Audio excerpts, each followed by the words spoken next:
Is it necessary to invest to invest with money, or one can begin without necessarily having to put in some money? Well, absolutely, you can.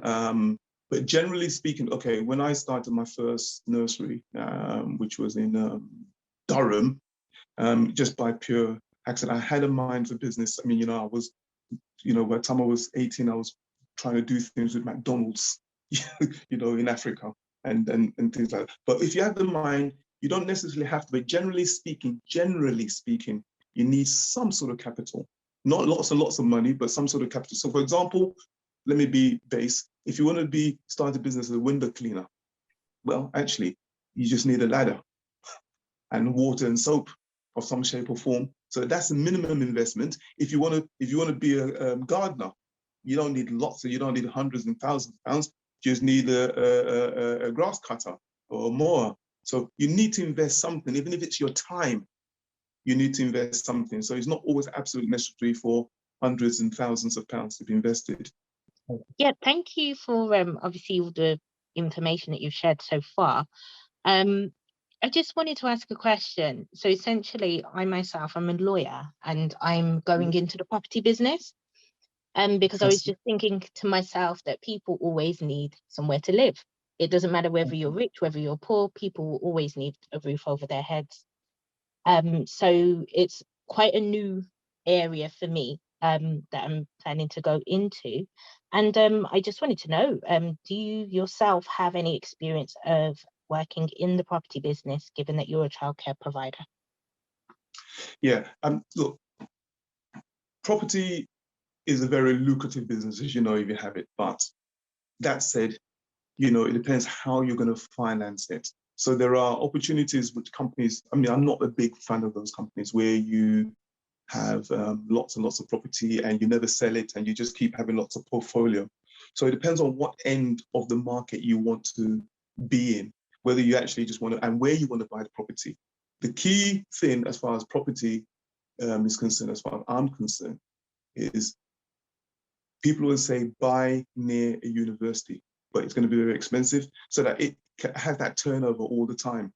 It has that turnover. So how are you going to secure the money? Well, being a lot, you might have ready cash, which you can use to buy the property, but very often people don't, so they have to do buy to let, and the cost of that is quite expensive. So it might be worth, if your family works together, maybe going in league with your family to secure the money, because if you don't have any mortgage on it, you're going to be better off. But if people have borrowed the money, then it needs paying back. Okay, so the key thing as far as property is concerned is if you're getting money from an organization, there's lots and lots and lots of organizations who will bend over backwards to give you the money, but their rates are crazy. It's just not, they will charge you so much. But then the problem with the banks are the documentation they want are so exacting. So it depends on whether you've got the money ready. If you've got money, fine. If you haven't, how are you going to get that money? It's an area worth getting, but the yield factor, as we call it, the yield factor as far as property is concerned, if you're getting 5 to 7%, you're doing extremely well, on the yield factor as far as property is concerned. Worth buying, but make sure you obviously get. The other thing people don't realize is when you have property, you have to allow for voids. Again, you're not devoid of doing a business plan, cash flow. You have to watch out for voids. And we always say it's good if you can, people think when they start having a property to let, they're going to let it 12 months of the year. Doesn't work that way. You're going to have people who don't pay. A lot of people suffered, as you know, when the government said, well, hold on a minute, no increase. And if people don't pay, you can't kick them out. People lost money and lost property. So you've got to allow for voids at least 3 months of the year for voids. Okay. Yeah. So if you've got, obviously, as I said, buy to let, the rates from the bank are awful. But there are people who have got more money than sense, and they will support this thing, but they don't do it for no reason. Because sometimes If you want to go to the bank won't lend you any money.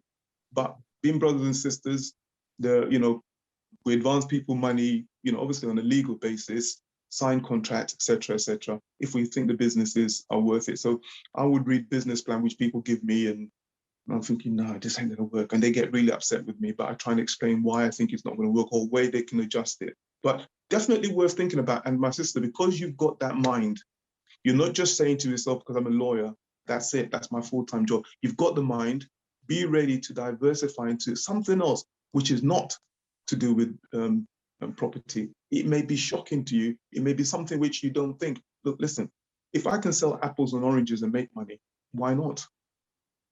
That's the bottom line. Why not? As long as I'm doing something legally, it doesn't really matter. I mean, there's people, as a lady who lives in Aberdeenshire, hey, here we go. Somebody's making money, but I'm not really, there's some things I'm just not interested in. But they package, they buy wholesale foods and package it and deliver it to people who want and make money out of it. There we go. And it's happening right in Aberdeenshire.